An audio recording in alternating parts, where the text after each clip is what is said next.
안녕하십니까. 안녕하세요.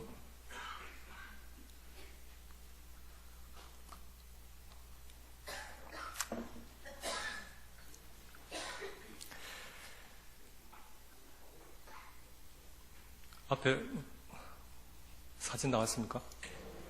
네. 누가 나이가 더 많을까요?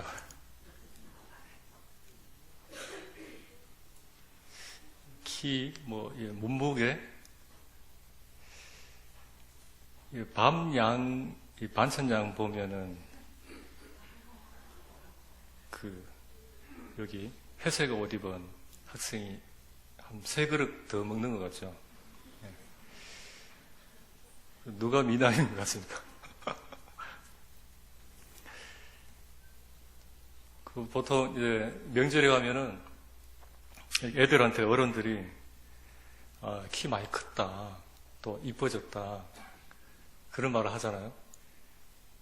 그런 거 보면 이제 나이가 들었다는 건데, 또 철이 들었다고 하는 말도 있어요. 근데 그런 말은 좀 잘 듣지 못하는 것 같습니다. 키가 컸다, 예뻐졌다, 또 철이 들었다 하고 차이가 있는데 어떤 차이일까요? 이 성숙의 차이일 겁니다. 성숙했다, 철이 들었다, 철이 안 들었다. 이제 어제 세배드리러 이제 처갓집에 갔는데 유은이가 처음 하는 행동을 하더라고요. 그때 뭐죠? 이제 과일을 이제 배를 깎았어요. 배를 깎아가지고 포크 찝어가지고 저한테 주는 거예요. 감동적이었습니다. 그리고 또 할아버지한테 딱 찍어서 주는 거예요. 야, 철이 들었다. 그런 날이 좀 많아졌으면 하는 바람이 있습니다. 오늘 말씀 제목은 성수로 가는 이 순종이라는 제목으로 말씀 나누고자 합니다. 누가복음 5장입니다. 누가복음 5장.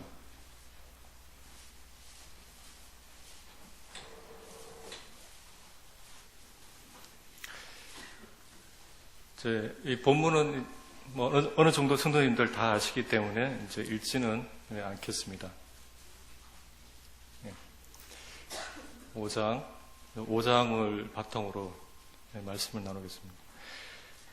여기 4절, 5절 같이 한번 읽어보겠습니다. 시작. 깊은 데로. 잠깐만요. 네, 앞에 말씀을 보고 읽도록 하겠습니다. 갈로 이제 선생님의 말씀 이렇게 이것도 다 읽겠습니다. 같이 시작. 깊은 데로 가서 그물을 내려 고기를 잡아라. 시몬 대답하여 이르되 선생님, 우리들이 밤이 새도록 수고했으되 잡은 것이 없지만은 선생님의 말씀에 의지하여 내가 그물을 내리리이다. 네. 원어상으로 보면 이 말씀의 의지 앞에 선생님의 한 번 더 있습니다. 선생님이 2번 나오거든요. 깊은 데로 들어가서 이제 그물을 내려 이제 고기를 잡으라고 이제 말씀하셨을 때 순종할 찰나인데 그 순간 베드로에게 무언가 번쩍 생각이 떠오르는 게 있었습니다. 그것이 무엇이냐면 내 생각, 내 경험, 내 판단이라고 하는 아주 빠른 계산을 했습니다. 이때 베드로는 아직까지 예수님의 말씀을 인간의 말로 인식했지 하나님의 말씀으로 듣지 못한 상태입니다. 구원받은 그리스도인이 말씀에 순종하기 싫을 때가 있습니다. 언제일까요? 많이 있을 건데요. 순종해야 하는데 순종 안 할 때가 있잖아요. 그때 이런 핑계를 댑니다. 내 마음이 약해서, 또 내 성향이 그래서 이런 핑계를 대는 거죠. 내 의지가 약해서, 또는 성장 못해서. 이것도 말이 맞긴 맞는데요. 또 어떤 날은 오늘 기분이 안 좋아서, 자주 이렇게 자기 핑계로 사람들 앞에, 그 하나님 앞에 이렇게 둘러대는 것입니다. 안 그렇습니까? 또 어떤 경우가 있죠? 처음에는 자기 핑계를 댑니다. 두 번째는 남 핑계를 대는 거죠. 저 사람 싫어서, 저 사람 때문에, 교회 때문에, 인도자 때문에. 그렇죠? 과연 이것이 이제 이렇게 불순종하는 이유가 될까요, 이것이? 하나님 위해서 사는 것이 아니라 이거는 내가 순종하기 싫으면 안 하는 것입니다. 순종하고 싶을 때는, 순종하고 싶은 마음이 생길 때는 순종하는 것입니다.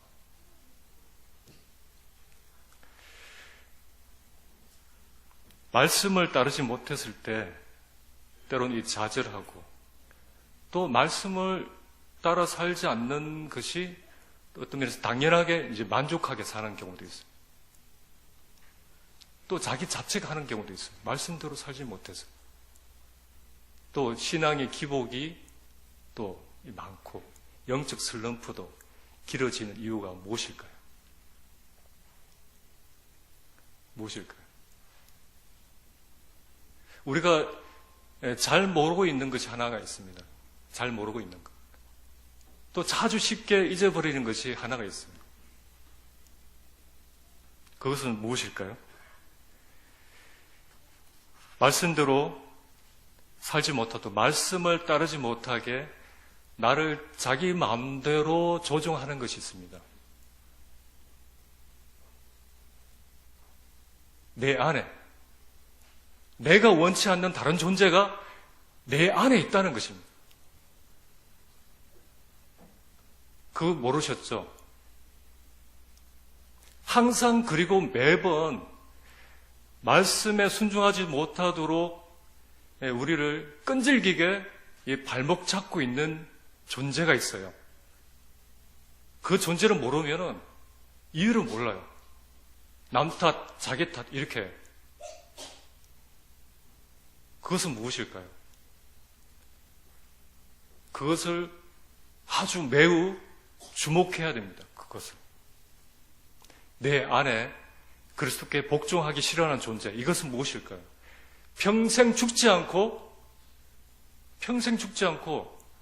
말씀 앞에 순종하지 못하도록 끈질기게 나를 방해하는, 말씀을 거부하는 말씀의 원수, 이것은 육신의 생각입니다.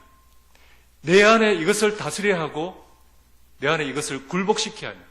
내 안에 이것을 죽여야 합니다. 그만큼 우리의 적이라는 것이죠. 말씀의 적입니다. 순종하지 못하도록 하는 이 존재.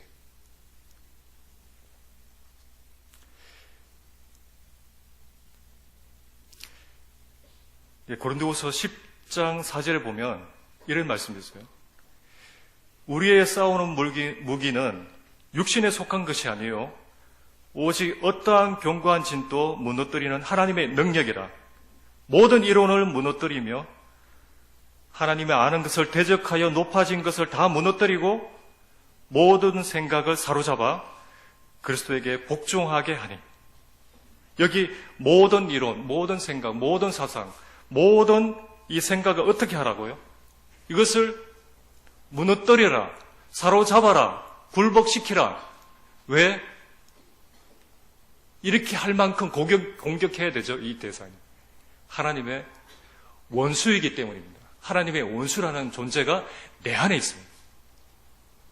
우리의 공격해야 할 대상은 딱 세 가지밖에 없어요. 딱 세. 우리 성도님도 아닙니다. 우리 공격의 대상은. 나 자신도 아니고요. 그리고 교회도 아닙니다. 딱 세 가지. 첫 번째, 사탄. 그리고 무엇이죠? 세상. 그리고 지금 읽고 있는 육신입니다. 육신의 생각. 네, 앞에 로마서 8장 7절 같이 읽어보겠습니다. 시작. 육신의 생각은 하나님과 원수가 되나니 이는 하나님의 법에 굴복하지 아니할 뿐 아니라 할 수도 없습니다. 여기 하나님의 원수가 무엇이라고 되어 있습니까? 육신의 생각. 육신의 생각. 이 문제 덩어리, 이 육신을 굴복시키지 않는다면 내가 평생 하나님의 방해거리가 될 수도 있습니다. 평생 하나님의 방해거리가 될 수 있어요. 주님의 수제자 베드로가 한때 주님의 방해거리였잖아요. 사탄아, 내 뒤로 물러가라. 하나님의 일을 생각지 아니하고 도리어 무엇을 생각한다고요? 사람의 일을 생각하는도다.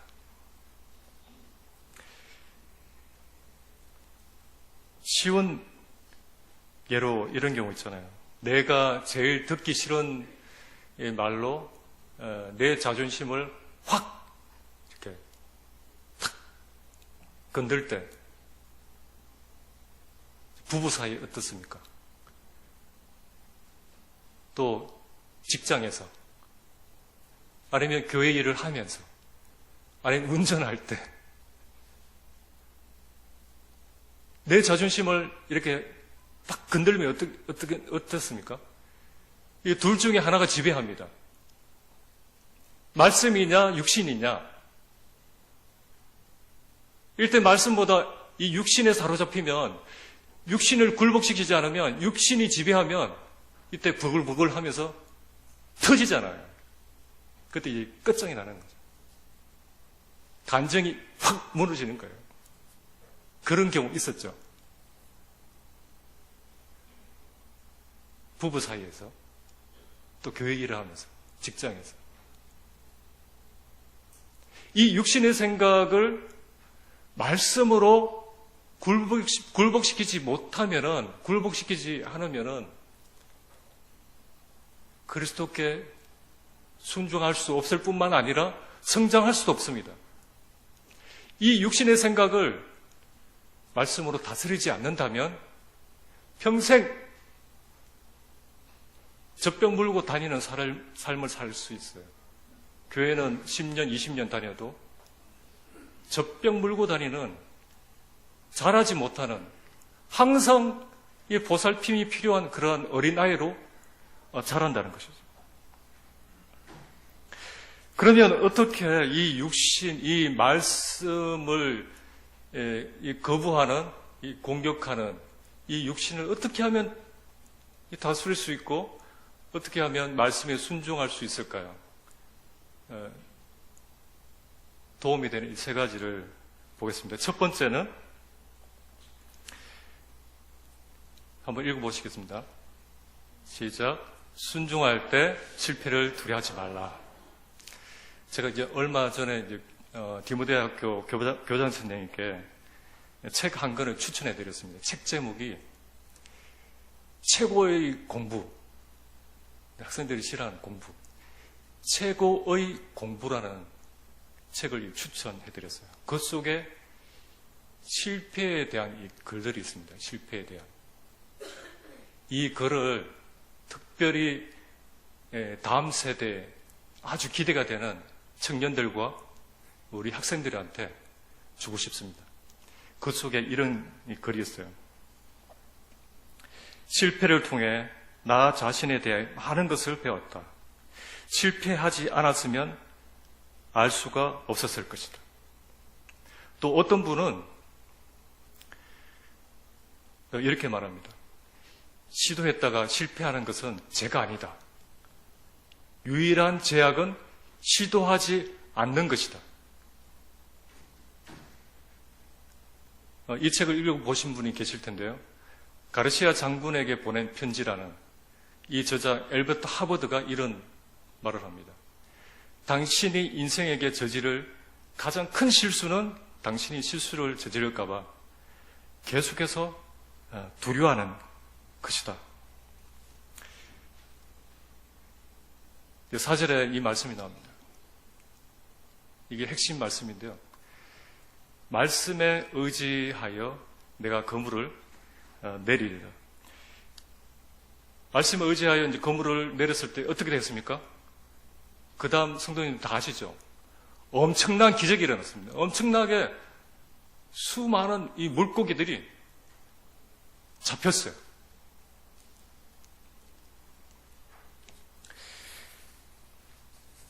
그런데 이제 우리의 인생 속에서는 때론 이렇게 말씀을 따라 그물을 이렇게 말씀 따라서 그물을 탁 던졌는데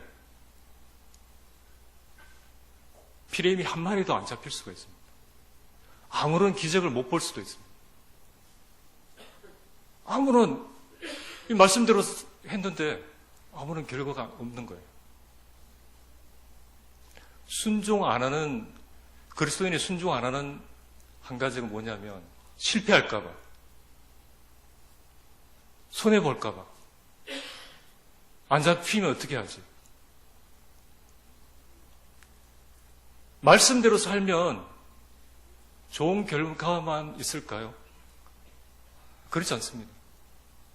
말씀을 따라 정직하게 행하다 보면 손해 볼 수가 있어요.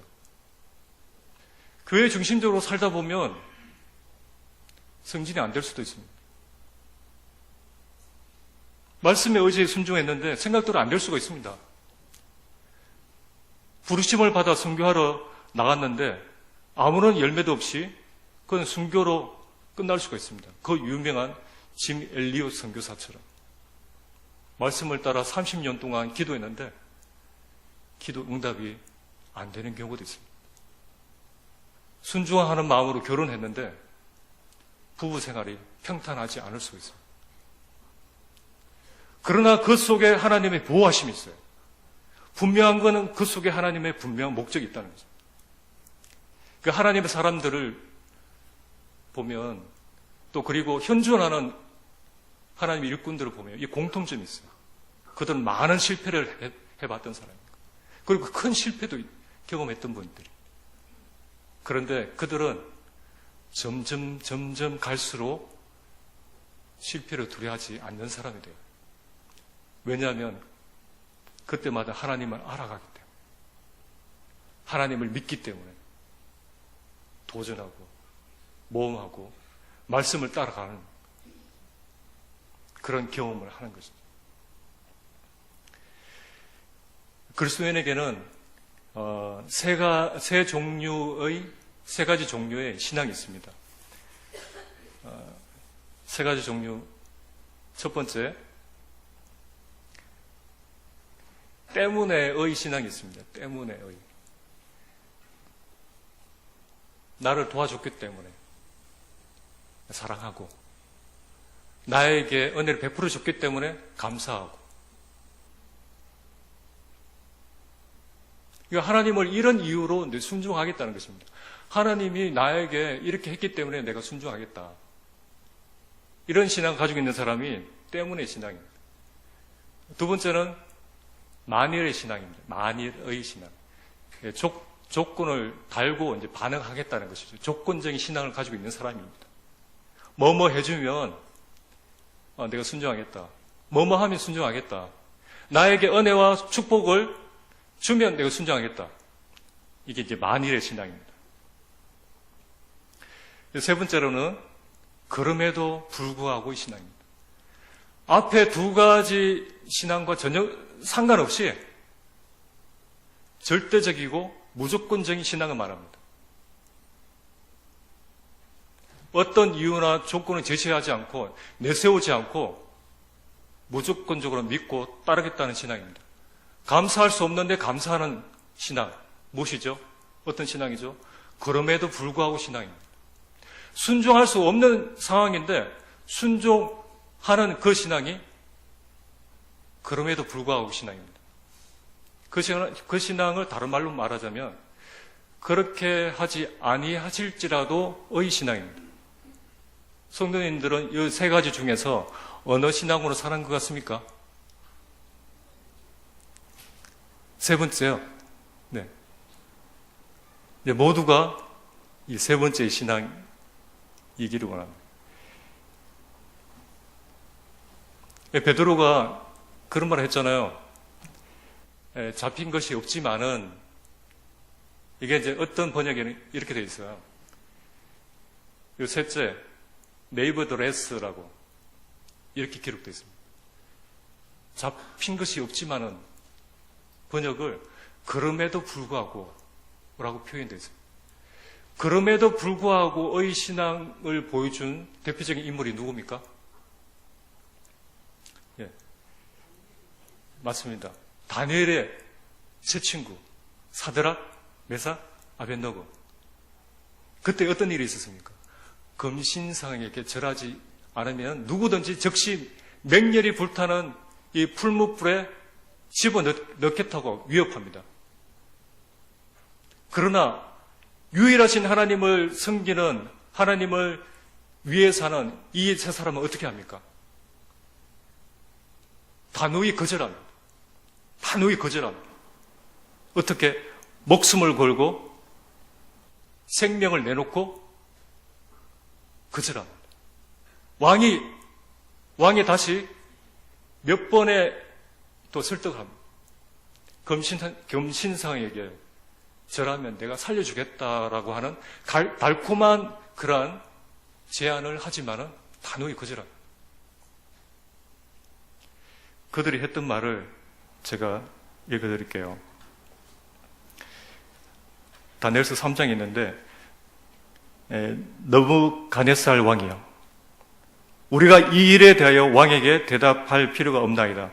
왕이여, 우리가 섬기는 하나님이 계시다면 우리를 맹렬히 타는 풀무불 가운데에서 능히 건지시겠고 왕의 손에서도 건져내시리다. 그렇게 하지 아니하실지라도 왕이여, 우리가 왕의 신들을 섬기지도 아니하고 왕이 세우신 금신상에게 절하지도 아니할 줄 아옵소서.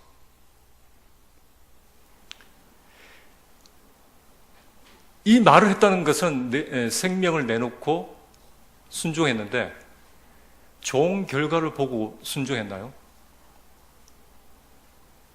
아닙니다. 그리 아니하실지라도, 그렇게 되지 않을지라도, 나를 구해주지 않을지라도 금신상에게 나는 절대 굽히지 않겠다. 절하지 않겠다. 그리 아니하실지라도 이 말을, 이 세 명의 친구는 이 말을 하고 순종의 풀무불로 들어갑니다. 또 그와 비슷한 사람 있죠. 아브라함. 아브라함은 어떻게 했습니까? 처음 말씀을 받았을 때 갈 바를 알지 못하고 따랐다고 했습니다. 갈 바를 알지 못하고 따라갔다. 약속의 땅. 그곳이 적들로부터 둘러싸여 있는 그런 곳인지도 모르고 단지 말씀을 따라갔습니다.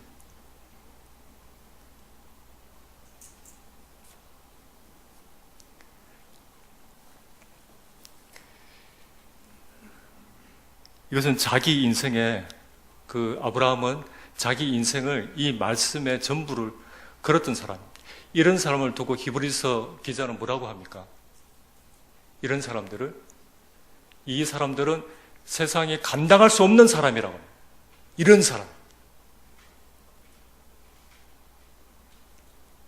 자기 생명보다 더 중요한 그 하나님을 위해서, 하나님의 영광을 위해서 이렇게 선택하는 이 사람들 보고 세상이 감당할 수 없는 사람이다. 두 번째로, 순종하기 어려울 때가 있습니다. 고민할 때가 있습니다. 해야 되나 말아야 되나. 순종의 목적이 하나님께 영광임을 알아야 됩니다. 그리스도인들이 이제 이런 사람들이 있어요. 우리 성도님들 가운데는 없을 줄 압니다. 지나치게 이제 성공을 이제 바라고 교회 생활하는 사람이 있어요. 복을 바라고 교회 생활하는 분들이 있을 수 있어요. 그런 교회가 일반 교회에 많습니다. 아주 기복적인 그러한 신앙을 가지고 있는.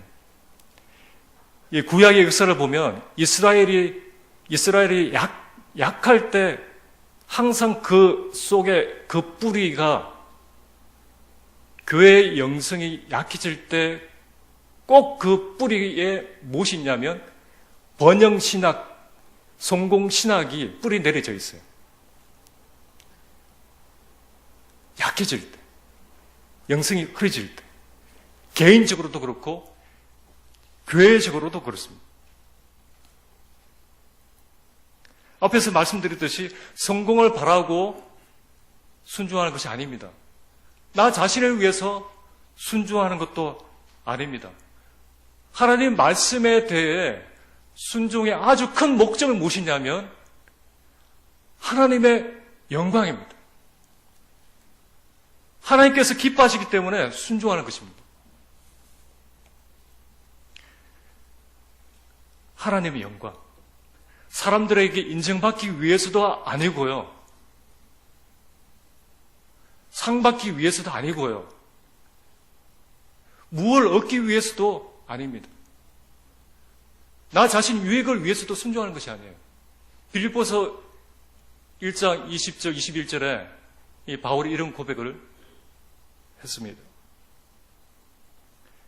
지금도 전과 같이 온전히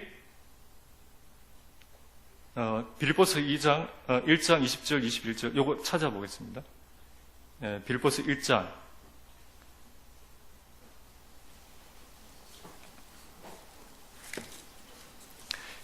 20절, 21절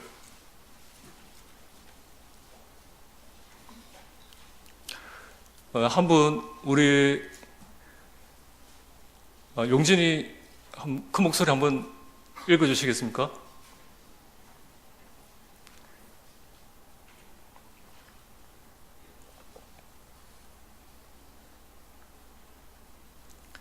(1장) 20절, 21절.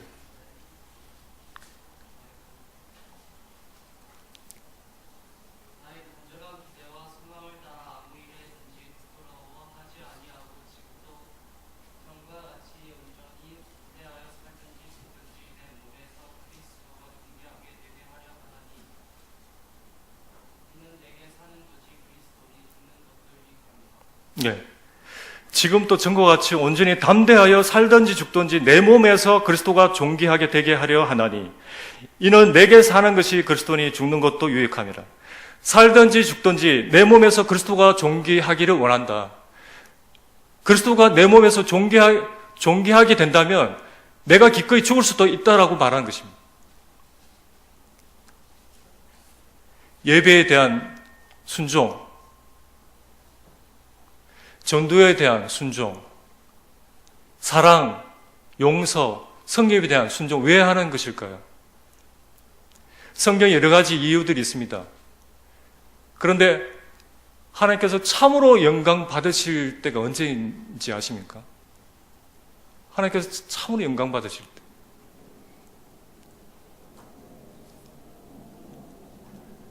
단순히 하나님 말씀이기 때문에 순종할 때입니다. 내 의견과 내 그 상식에 안 맞더라도 논리를 따지지 않고 하나님의 말씀이기 때문에 하나님의 뜻이기 때문에 순종하는 것입니다. 제가 얼마 전에 그 마태복음 26장을 보면서 이 54절에 마음에 콱 와닿았어요. 정말 주님이 참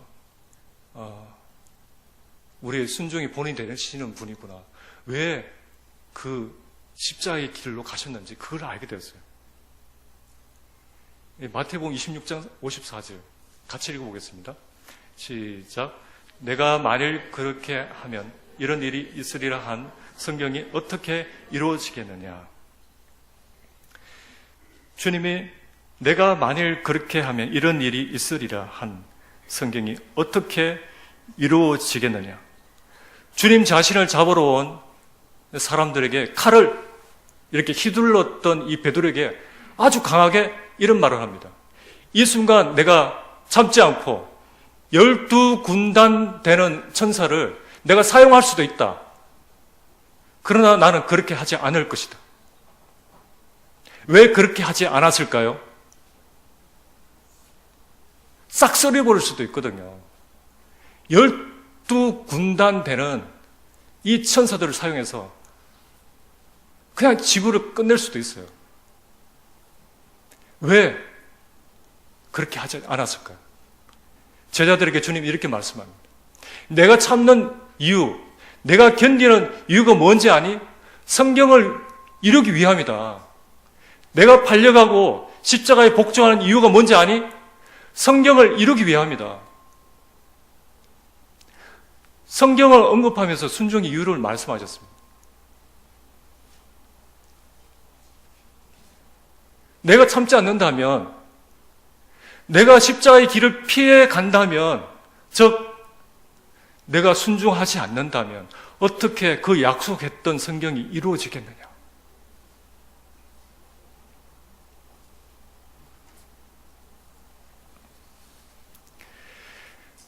요한복음 6장 38절에 이런 말씀이 있습니다. 주님께서 친히 말씀하셨어요. 주님 본인이 오신 목적을 이야기하고 있습니다.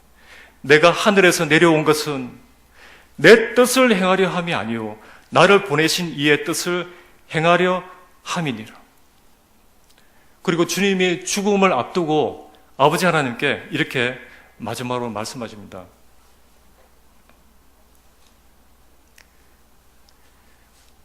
내 뜻대로 마옵시고 아버지 뜻대로 하옵소서. 순종한 이유, 하나님의 뜻이기 때문에, 아버지 뜻이기 때문에 순종하셨습니다. 우리는 무엇 때문에 순종합니까? 또 무엇 때문에 순종 안 할 때가 있죠? 하나님의 뜻이기 때문에 순종하는지 아니면 무엇을 얻기 위해서 순종합니까? 주님 그분은 하나님의 영광을 위해서 자기 자신을 포기하셨습니다. 이것이 진정한 순종입니다. 요한복음 17장 4절에 주님이 마지막 또 기도하신 이 내용 속에 그 아버지를 영화롭게 하는, 하나님이 영광스럽게 하는 그 이유를 또 말씀하고 있습니다. 같이 읽어보겠습니다. 시작. 아버지께서 내게 하라고 주신 일을 내가 이루어 아버지를 이 세상에서 영화롭게 하였사오니.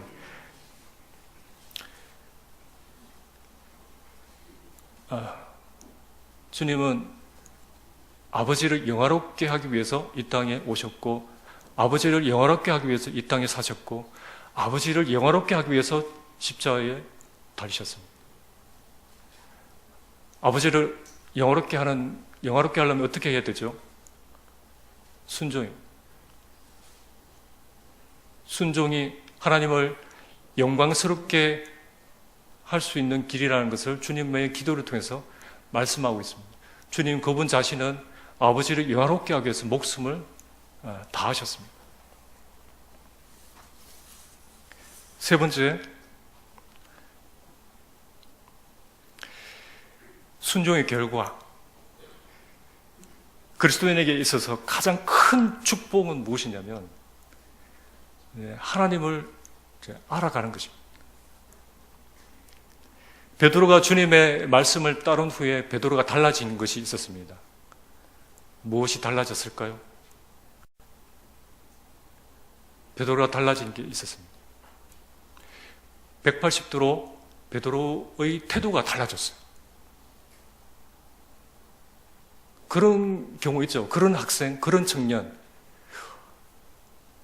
얘가 이제까지 지나가면서 어떻게 저 학생이, 저 청년이 이렇게 180도 달라졌을까? 뭔가 이유가 있을 거잖아요. 베드로도 역시 그렇습니다. 예수님께 대한 태도가 180도로 달라졌어요. 예수님을 바라보는 관점이 180도로 달라졌어요. 다시 말해서 하나님을 찬양하는 그런 태도와 그 마음가짐이 달라졌다는 거죠. 말씀을 보는 태도가 달라졌어요. 말씀을 듣는 태도가 달라졌어요. 어떻게 그렇게 달라졌을까요? 그가 처음에 인간으로만 이렇게 대하던 이 베드로가 이제는 이 감히 근접할 수 없는 하나님 앞에 이렇게 납작 엎드리게 됩니다. 왜 이렇게 갑자기 달라졌을까요?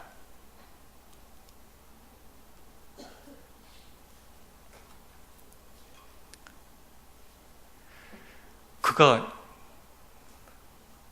무언가를 봤다는 것입니다. 다른 사람들도 주변에서 봤을 거잖아요. 그 기적의 현장에서. 수많은 이 물고기들을 보았는 것, 그것도 맞습니다. 그런데 진정한 답은 아니에요. 주님의 목적은 고기를 잡는 데 있는 것이 아니라 주님 자신이 누구인지 알게 하는데 그 목적을 두고 있어요. 주변 사람들이 엄청나게 잡힌 그 숫자에 경악할 정도로 놀랐다고 표현이 되어 있어요. 동시에 베드로도 똑같이 놀랐습니다. 역시 놀랐죠. 그런데 그 놀라움의 질이 달라요. 차원이 다른 놀라움입니다. 이 8절에 한번 보십시오. 8절을 보시면 시몬 베드로가 이를 보고 뭐라고 했습니까? 보고. 똑같은 눈으로 봤는데 어떤 사람은 육신의 눈으로만 봤어요. 그런데 이때 이 베드로는 보이지 않는 무언가를 다른 사람이 보지 못한 것을 봤다는 것입니다. 그가 무언가를 보았기 때문에 산더미처럼 이 쌓인 물고기를 보아서 그런 것이 아니라 그 너머를 보았습니다. 무엇을 보았냐면 그 배후에 하나님을 본 것입니다. 전능하신 하나님을 보십니다. 창조주 하나님을 만난 것이에요. 그래서 그가 이렇게 고백하는 것이죠. 바로 8절에 예수의 무릎 아래 엎드려 이르되, 그전에는 몰랐기 때문에 이렇게 무릎 아래 엎드릴 필요가 없어요. 이 베드로가 달라졌어요. 주여 나를 떠나소서, 나는 죄인이로소이다. 이 배후에 그분이 전능한 하나님이라는 것, 창조주 하나님이라는 것을 깨달았을 때 그의 실제를 제대로 정확하게 알게 된다면, 보게 된다면 인간은 이렇게 말할 수밖에 없습니다. 주여 나를 떠나소서, 나는 죄인입니다. 주여 나를 불쌍히 여기소서, 나는 죄인입니다. 이렇게 고백할 수밖에 없는 것입니다. 지식의 하나님에서, 책 속의 하나님에서 나와야 돼요. 지식이 머리로만 알고 있는 하나님에서, 책 속에 있는 그 하나님에서 나와야 됩니다. 이 베드로처럼. 삶 속에서 살아계신 실존하시는 하나님을 경험한 것입니다. 그가 어떻게 경험했죠? 이것이 중요합니다. 어떻게 경험했죠? 그분의 말씀에 순종함으로. 그분 말씀에 순종함으로. 단지 글자로만 읽혀지는 그런 하나님이 아니라 삶 속에서 내가 직접 만나는 하나님. 히브리서 5장의 말씀인데 제가 읽어드릴게요. 이는 젖 먹는 자마다, 어린 아이니, 맞죠? 젖 먹는 사람은 어린아이죠. 애기죠. 이런 젖 먹는 자마다 어린아이니 의의 말씀을 경험하지 못한 자요. 여기 어린아이 상태 그대로 머물러 있기를 원한다면 딱 한 가지 방법밖에 없어요. 내 마음대로 살면 돼요. 말씀과 상관없이 그냥 순종 안 하고 살면 됩니다. 그런데 정말 성숙하기를 원한다면 여기서 벗어나는 길은 순종하는 길밖에 없습니다. 과거에 나름대로 이제 성도님들 간증이 있을 겁니다. 과거 간증에 늘 이렇게 갇혀서 사는 그런 삶이 아닌 현재에도 경험하는 하나님, 미래에도 경험하는 하나님, 이러한 삶을 계속 살 수 있는 길은 순종하는 길밖에 없습니다. 인간의 말에서 하나님의 말씀으로 깨닫는 순간은 언제입니까? 순종할 때입니다. 이 베드로가 말씀을 경험한 이후에 예수님이 한 번 더 베드로에게 하는 말이 있어요.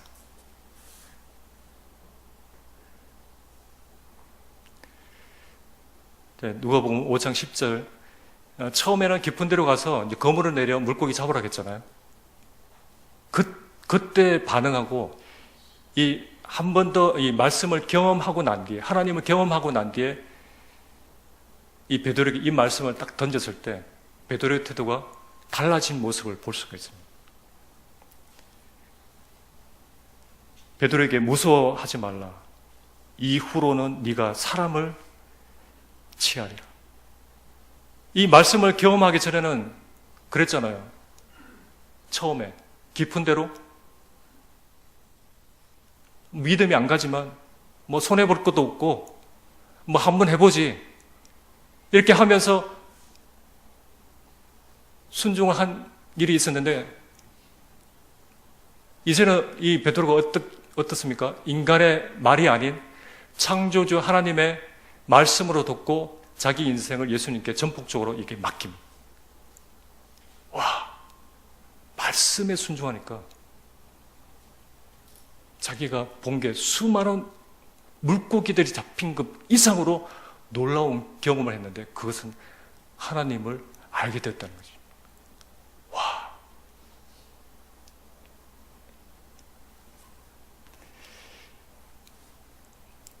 이러한 반응을 합니다. 이거 같이 읽겠습니다. 시작. 그들이 베드로를 육지에 대고 모든 것을 버려두고 예수를 따르니라.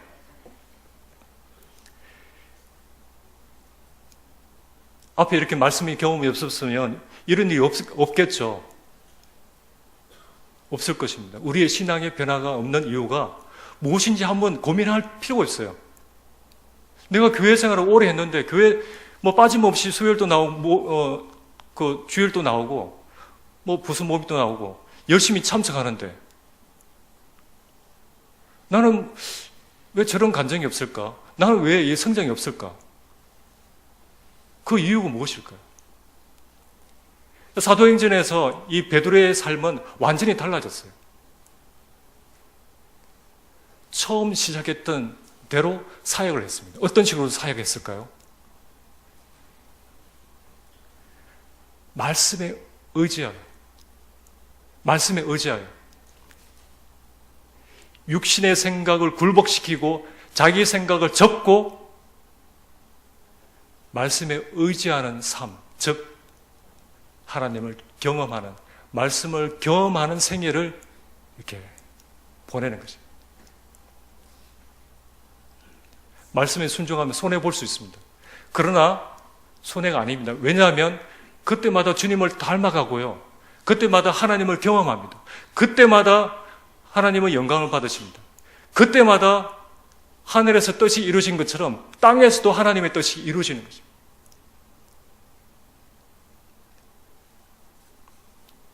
세 가지 기억하시길 바랍니다. 첫 번째는 순종할 때 손해보는 것을 두려워하지 말라. 실패하는 것을 두려워하지 말라. 두 번째, 순종의 목적이 하나님의 영광임을 기억해야 되고요. 세 번째로, 순종할 때 하나님을 경험한다는 것입니다. 순종 외에는 하나님을 경험할 수 있는 길이 없어요. 하나님을 경험할 수 있는 이 기회를 놓치지 않았으면 좋겠습니다. 기도하고 말씀 마치겠습니다.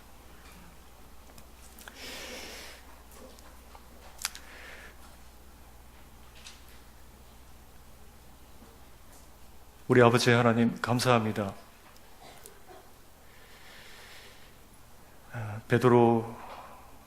베드로가 처음에는 선생님으로 알고 있었는데 그 말씀에 의지하여 자기 생각을 접고 육신의 생각을 굴복시키고